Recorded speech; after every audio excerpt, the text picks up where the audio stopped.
ஆண்டவராகிய இயேசு கிறிஸ்துவின் நாமத்தினாலே உங்களுக்கு அன்பின் வாழ்த்துக்களை தெரிவித்துக் கொள்கிறோம். விசேஷமாய் இந்த பிப்ளிக்கல் பிரின்சிபல்ஸை நம்ம தியானித்து கொண்டே வருகிறோம். இன்னொரு நாள் உங்களை சந்திப்பதிலே மிகுந்த மகிழ்ச்சி. Finish the fight well. நாம் ஒரு யுத்தத்திலே இருக்கிறோம் என்று சொல்லி பவுல் அடிக்கடி நமக்கு என்ன பண்ணுறாரு சொல்லி கொண்டே இருக்கிறார். வேதாகமத்தின் அடிப்படையில் ஒரு ரிசர்ச் எடுத்திருக்கிறாங்க. அந்த ரிசர்ச்சில் பிரதர் ராபர்ட் அப்படின்றவங்க அமெரிக்காவில் ஒரு ரிசர்ச் ஒன்று கண்டுபிடிச்சிருக்கிறாங்க. அந்த ரிசல்ட்டில் பார்த்தீங்க அப்படின்னா வேதாகமத்தை பல முறை வாசித்து அதன் அடிப்படையை எடுத்து வாசிக்கும் பொழுது அவங்களுக்கு ஒரு காரியம் புரிய வந்திருக்கு. 30% தலைவர்கள் தான் என்ன பண்ணியிருக்கிறாங்கன்னா ஜெயிச்சிருக்கிறாங்க.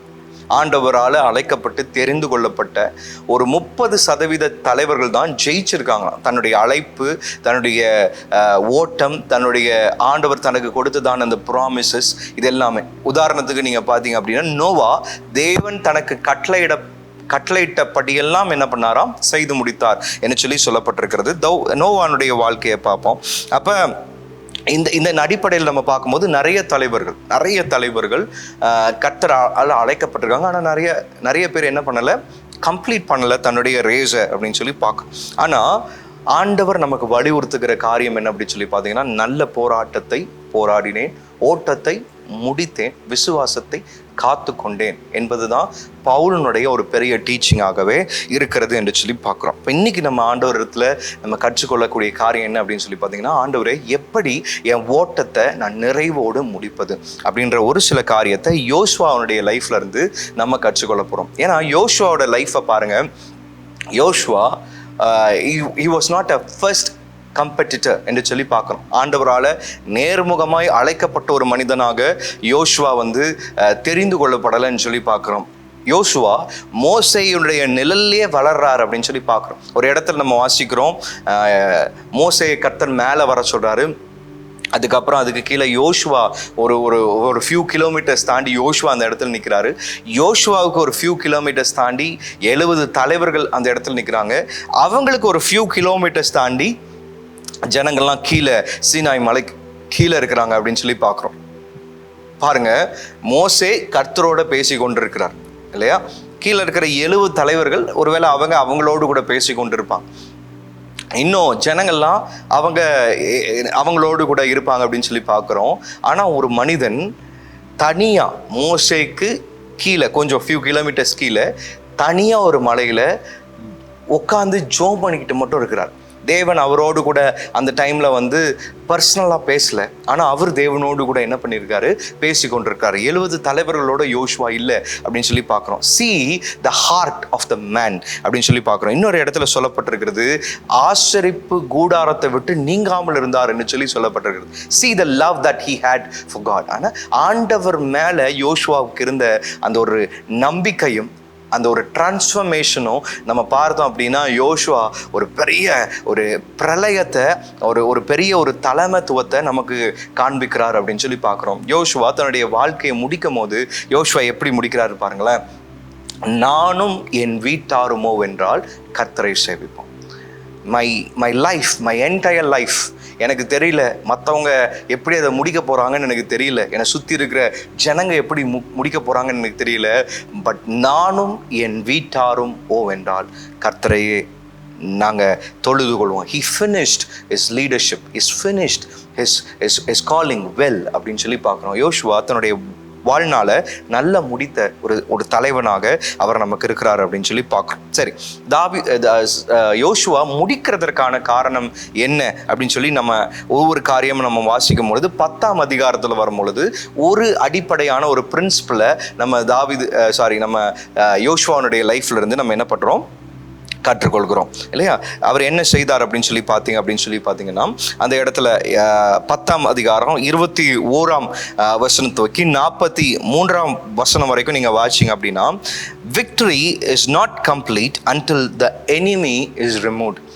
ஆண்டவர் யோசுவா கிட்ட ஒரு காரியத்தை சொல்றாரு, உனக்கு முன்பாக இருக்கிற சகல ஒரு எதிரிகளையும் நீ முற்றிலுமாய் அவர்களை நிக்கிரகம் பண்ணணும். அவங்கள முற்றிலுமா உன் வாழ்க்கையில இருந்து இல்லை அந்த வழியில இருந்து நீ முற்றிலுமா அவங்கள அகற்றணும் அப்படின்னா அவங்கள முற்றிலுமா அந்த இடத்துல நீ வந்து நிக்கிரகம் பண்ணணும் அப்படின்னு சொல்லி ஆண்டவர் சொல்லுகிறார் அப்படின்னு சொல்லி பார்க்கிறோம். இதுதான் ஆண்டவர் இன்னைக்கு நம்ம கிட்டையும் சொல்றார். ஆனா மாம்சத்தோடும் ரத்தத்தோடும் ஆண்டவர் அந்த வார்த்தையை சொல்ல, ஆவிக்குரிய காரியங்கள்ல ஆண்டவர் இதை சொல்லுகிறார் என்று சொல்லி பார்க்கிறோம். ஃபர்ஸ்ட் நம்ம கற்றுக்கூடிய காரியம், கன்ஃபரண்ட் வாட் இஸ் ஹிடன். மறைந்திருக்கிற சில காரியங்களை நம்ம வாழ்க்கையில நம்ம வெளிக்கொண்டு வரணும். ஒருவேளை ஜென்ரேஷனாக சில பேட்டர்ன்ஸ் நமக்குள்ளே இருக்கலாம்.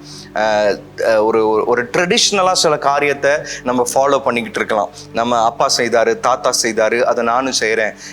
அது சர்ச்சில் எனக்கு இந்த பொறுப்பு இருக்குது, சர்ச்சில் எனக்கு அது இருக்குது, சர்ச்சில் வந்து தசம பாகமாக இருக்கட்டும், வேறு எந்த காரியமாக இருக்கட்டும், ஒரு traditional way of following lord நம்ம லைஃப்பில் ஒரு வேளை இருக்கும்னா, என்னென்ன காரியங்கள்லாம் நான் மறைத்து வைத்திருக்கிறேன் அப்படின்ற அந்த காரியத்தை நம்ம ஆண்டவரிடத்துல நம்ம பேசி நம்ம ஒரு செட்டில்மெண்ட்டுக்கு கொண்டு வரணும் அப்படின்றத இந்த இடத்துலேருந்து நம்ம கற்றுக்கொள்கிறோம். ஏன்னா யோசுவாவை பொறுத்த வரைக்கும் யோசுவா எதையும் அவர் மீதம் வைக்கல. His relationship was not traditional. ஏதோ ஒரு கடமைக்காக கர்த்தரை அவர் ஆராதிக்கிறவராகவோ ஆண்டவரை ஜனங்களை வழிநடத்துகிறவராகவோ யோசுவா காணப்படவில்லை அப்படின்னு சொல்லி பார்க்குறோம். அப்போ இந்த இடத்துல பவுல் சொல்கிறார் பாருங்களேன், 2 கொரிந்தியர் 10:4 சொல்கிறாங்க, நம்மளுடைய ஆயுதம் இந்த உலகத்திற்கான ஒரு ஆயுதம் அல்ல.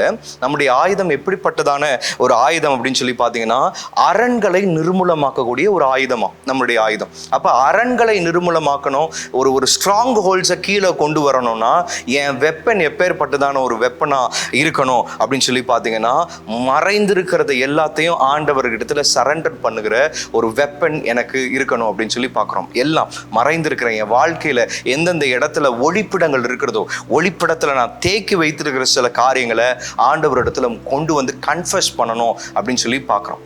நான் வைவாமில் படித்தேன். வைவாமில் நான் படிக்கும் போது ஒரு செக்மெண்ட் இருந்தது. அந்த இடத்துல என் கூட படித்தவங்க ஒரு 40 பேர் இருப்பாங்க. 40 பேருக்கு முன்னாடியே உட்காந்து நான் என்ன தப்பு செய்தோம், இத்தனை வருஷத்தில் நான் என்ன தப்பு பண்ணோம் அப்படின்றத ஓப்பனாக கன்ஃபஸ் பண்ண சொல்லுவாங்க. அது ரொம்ப கஷ்டமாக இருந்தது எனக்கு ஆரம்பத்தில் ஒரு 4-5 பேர் போய் பேசினாங்க. அப்போ பேசும்போது அவங்களுடைய வாழ்க்கை ரொம்ப சந்தோஷமாக அதுக்கப்புறமேட்டு மாறினதை நான் பார்க்குறேன். அப்போ எனக்கு 2வது நாள் அந்த டைம் கொடுக்குறாங்க. போய் உட்காந்து ஒன்றும் நான் பெருசாக அந்த டைமில் பெரிய தவறுகள்லாம் ஒன்றும் பண்ணிடல. ஆனால் அந்த இடத்துல போய் நான் உட்காந்து நான் பேச ஆரம்பிக்கும் போது எவ்வளவு தவறுகளை என் வாழ்க்கையில் நான் மறைத்து வைத்திருந்தேன் அப்படின்றது எனக்கு அந்த நேரத்தில் எனக்கு வெளிப்படையாய் காமிச்சது. நான் 40 பேருக்கு முன்னாடி உட்காந்து நான் என்ன தவறு செய்தேன் அப்படின்றத நான் யோசித்து பார்த்து நான் கன்ஃபஸ் பண்ணும்போது அந்த நேரத்திற்கு அப்புறம் எனக்கு ஒரு பெரிய விடுதலை. எனக்கு பார்த்தீங்கன்னா அன்னைக்கு மாதிரி நான் நிம்மதியாக நான் தூங்கின நாள் இல்லவே இல்லை அப்படின்னு சொல்லி பார்க்குறோம். அவ்வளவு ஒரு நிம்மதியான ஒரு தூக்கத்தை ஆண்டவர் எனக்கு கொடுத்தாரு. அவ்வளவு மனசு ரொம்ப லேசான ஒரு காரியத்தை நான் என்னால் அந்த இடத்துல உணர முடிஞ்சது. அப்போ தாவீது இதுதான் செய்கிறார். தாவீது கன்ஃபஸ் பண்ணுறார். போய் உட்காந்து சங்கீதம் 51 அந்த மன பாரத்தை ஆண்டவர் இடத்துல போய் உட்காந்து என்ன பண்ணுறாரு, எல்லாத்தையும் சொல்கிறார். அப்போ நம்ம இன்னைக்கு யோசுவாவுடைய லைஃப்ல இருந்து கற்றுக்கொள்ளக்கூடிய ஒரு காரியம் அப்படின்னா, எராடிகேட் யுவர் எனிமீஸ். ஒரு காரியத்தையும் மறைந்திருக்கிற ஒரு காரியத்தையும் விட்டு வைக்காது. இந்த இடத்துல நம்ம வாசிக்கிறோம், ஒரு 5 ராஜாக்கள் போய் ஒரு இடத்துல ஒளிஞ்சிருக்கிறான். யோசுவா போய் அந்த 5 ராஜாக்களையும் கொண்டு வந்து முழுசா அவர்களை என்ன பண்றாரு, நிக்கிரகம் பண்றாரு அப்படின்னு சொல்லி பார்க்குறோம். பாருங்க, யோசுவா கர்த்தர் என்ன சொல்றாரோ அதை செய்கிறார். தேவன் தனக்கு இட்டதெல்லாம் செய்கிறார். யார் மேலேயாவது நமக்கு இன்னும் ஏதாவது வன்பங்கள் இருக்கும் அப்படின்னா, யார் மேலேயாவது கோபங்கள் இருக்கும் அப்படின்னா, யார் கூடயாவது நமக்கு தீர்க்க முடியாத சில காரியங்கள் இருக்கும் அப்படின்னு சொல்லி பார்த்தீங்கன்னா, இன்னைக்கு சொல்லுங்க, ஆண்டவரே, ஒளிப்பிடத்தில் இருக்கிற சில காரியங்களை நீர் ஆண்டவரே இன்னைக்கு வெளிச்சத்தை கொடுப்பீராக, எனக்கு முற்றிலுமாக ஒரு பெரிய ஒரு விடுதலையை இன்னைக்கு எனக்கு கர்த்தர் நீங்க கொடுப்பீராகன்னு சொல்லி கேட்கும் பொழுது கர்த்தர் அது செய்கிறார். 2வது பாருங்க, complete obedience brings continue victory. நம்ம தொடர்ந்து கீழ்ப்படியும் பொழுது நமக்கு ஜெயத்தை கர்த்தர் கொடுக்கிறவராக இருக்கிறார் அப்படின்னு சொல்லி பார்க்குறோம். பாருங்க, 28ஆம் அதிகாரத்தில் நம்ம வாசிக்கிறோம், ஆண்டவர் யோசுவா கிட்ட சொல்றாரு, ஒருவனையும் மீதி வைக்காது. இன்னொரு டிரான்ஸ்லேஷன், ஹீப்ரூ டிரான்ஸ்லேஷன்ல நம்ம பார்த்தோம் அப்படின்னா அந்த இடத்துல சொல்லப்பட்டிருக்கிறது, யோசுவா he left no survivor. பிழைத்திருக்கும்படியாய் ஒருத்தனையும் யோசுவா மீதி வைக்கல. சரி, அவன் கொஞ்சமா துடிச்சுக்கிட்டு இருக்கான், அவனை விட்டுருவோம், அவன் எப்படியும் இன்னும் ஒரு மணி நேரத்தில் செத்துருவான், இல்லை அரை மணி நேரத்தில் செத்துருவான் அப்படின்னு சொல்லி ஒரு நாளும் யோசுவா கடந்து போகலை அப்படின்னு சொல்லி பார்க்குறோம். அதனால தான் இந்த ஃபீடிங் ஆஃப் த ஸ்னேக் அப்படின்ற ஒரு கான்செப்ட் இருக்குது. நம்ம லைஃப்பில் இந்த பாவம் அப்படின்ற இந்த ஒரு விஷயம், அது எப்பேற்பட்டதான ஒரு விஷயம்னா, ஒரு பாம்பு மாதிரி. அந்த பாம்புக்கு நம்ம சாப்பாடு போட போட என்ன ஆகும் அப்படின்னு சொல்லி பார்த்தீங்கன்னா, அந்த பாம்பு நாளுக்கு நாள் என்ன ஆகும், வளர்ந்து கொண்டே இருக்கும், ரொம்ப ஸ்ட்ராங் ஆகிட்டே போகும் அப்படின்னு சொல்லி பார்க்குறோம். அப்போ எவ்வளோக்கு எவ்வளோ பாம்பு ஸ்ட்ராங் ஆகுதோ அவ்வளோக்கு எவ்வளோ விஷம் என்ன ஆகும், உள்ள அதிகரிச்சுக்கிட்டே இருக்கும் அப்படின்னு சொல்லி பார்க்குறோம். ஆனால் பாம்புக்கு ஒரு மாதம் 2 மாதம் சாப்பாடு போலன்னா என்ன ஆகும், பாம்புக்கு விஷம் என்ன ஆகிடும், கம்மி ஆகிடும். அது பெருசாக என்ன ஆகாது, உயிர் வாழவே முடியாத ஒரு இடத்துக்கு போயிடும். அப்போ அது எப்போவெல்லாம் எழும்புதோ அது தலையில் ஒரு அடி அடிச்சிங்கன்னா சாப்பாடு இல்லாத காரணத்தினால அது திரும்ப விழுந்து போயிடும், கொஞ்சம் நாளில் அது செத்து போயிடும். இதுதான் வந்து ஸ்னேக்கோட ஒரு கான்செப்ட். அப்போ நமக்குள்ள சில பாவ காரியங்களோ இல்லை ஆண்டவருக்கு விருப்பம் இல்லாத சில காரியங்களோ அப்பப்போ எழும்பும் பொழுது நம்ம ஆண்டவரிடத்தில் சொல்லணும், ஆண்டவரே எனக்கு ஒரு பலனை தாங்க, அது எல்லாத்தையும் நான் முற்றிலுமாய் நான் உங்களுக்கு அர்ப்பணிக்க எனக்கு பலனை தாங்க என்று சொல்லி நம்ம கேட்கணும். அதுதான் கம்ப்ளீட் ஒபீடியன்ஸ். அதான் ஆண்டவர் நமக்கு காண்பித்து சென்றிருக்கிறதான ஒரு பெரிய கீழ்ப்படிதல். பிலிப்பியர் 2ஆம் அதிகாரத்தில் நம்ம வாசிக்கிறோம், ஆண்டவர் வந்து எப்பேற்பட்டதான ஒரு கீழ்ப்படிதல் உரியவராக இருந்தா அப்படின்னா, வேதம் சொல்லுகிறது மரண பரியந்தம் தன்னை கீழ்ப்படுத்தினவராக இருந்தார். அப்போ even to the death he was obedient அப்படின்னு சொல்லி பார்க்கணும். மேலே இருந்து கீழே வரைக்கும், பாதாளம் வரைக்கும் போவதற்கு அவருக்கு அந்த கீழ்ப்படிதல் ஒன்றே சாவியாக இருந்தது என்று சொல்லி பார்க்குறோம். நீங்கள் இந்த நீர்வீழ்ச்சி பார்த்தீங்கன்னா அது ரொம்ப ஸ்டீப்பாக இருக்கிற இடத்துல தான் ரொம்ப வேகமாக பாயும். அதனால தான் நிறைய ரிவைவல் புக்ஸில் நான் வாசிச்சிருக்கேன், the only way to go up is going down அப்படின்னு சொல்லி. எவ்வளவுக்கு எவ்வளோ தேவனுடைய பாதத்திலே நாம் விழுந்து கிடக்கிறோமோ அவ்வளவுக்கு அவ்வளவு கர்த்தர் நம்ம என்ன பண்ணுவாரோ உயர்த்துவார். இதுதான் இன்னொரு எக்ஸ்பிளனேஷனில் யாக்கோபு சொல்கிறாரு, கர்த்தருக்கு முன்பாக தாழ்மைப்படுங்கள், அப்பொழுது அவர் என்ன பண்ணுவார், உங்களை உயர்த்துவார் என்று சொல்லி நம்ம வாசிக்கிறோம் யாக்கோபுடைய புஸ்தகத்தில். அப்போ கம்ப்ளீட் ஒபீடியன்ஸ் இன் தி லார்ட். அதனால தான் ஆண்டவர் சொல்றாரு, நீங்க சும்மா இருங்க. 14 யாத்திராகமத்தில் ஆண்டு சொல்றாரு, நீங்க சும்மா இருங்க, ஜஸ்ட் ஒபே மை ஆர்டர்ஸ். கர்த்தர் சொன்னதை மாத்திரம் செய்யுங்க, எனக்கு சித்தம் உள்ளவைகளை செய்யுங்க என்று சொல்லி கர்த்தர் சொல்லுகிறதை நம்ம பார்க்குறோம். The battle belongs to the Lord. ஆண்டவர் சொல்றாரு, யுத்தம் எனக்குரியது அப்படின்னு சொல்லி ஆண்டவர் சொல்லுகிறதை நாம் அறிந்திருக்கிறோம். மூணாவது ஒரு காரியம் என்ன அப்படின்னு சொல்லி பார்த்தீங்கன்னா, த லார்ட் ஃபாட் ஃபார் இஸ்ரேல். கர்த்தரே இறங்கி வந்து இஸ்ரேலுக்காக என்ன பண்ணாரா, போராடினார் அப்படின்னு சொல்லி பார்க்குறோம். இஸ்ரவேல் அதிகமாய் செயல்படலை. இஸ்ரவேல் ஒரு வெப்பன் இல்லாத ஒரு தேசம், ஒரு வீரர்கள் இல்லாத ஒரு தேசம், என்ன ஒரு ட்ரெயின்டு ஆர்மி இல்லாத ஒரு தேசம். பார்த்தீங்கன்னா அவங்க சண்டை போடுறவங்கலாம் பெரிய பெரிய ஆட்கள்.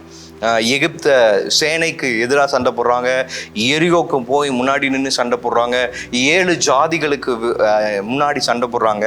ஆனால் நீங்கள் நல்லா கவனித்து பார்த்தீங்கன்னா இந்த எந்த சண்டையிலையும் ஒரு ட்ரெயின்டு மிலிட்ரி பர்சனும் உள்ளே இல்லை அப்படின்னு சொல்லி பார்க்குறோம். அவங்களாம் யார் அப்படின்னு சொல்லி பார்த்தீங்கன்னா, குழந்தை குட்டிகளோட, ஆடு மாடுகளோட வனாந்தரத்தில் நடந்து கொண்டிருக்கிறதான சாதாரண ஜனங்கள்.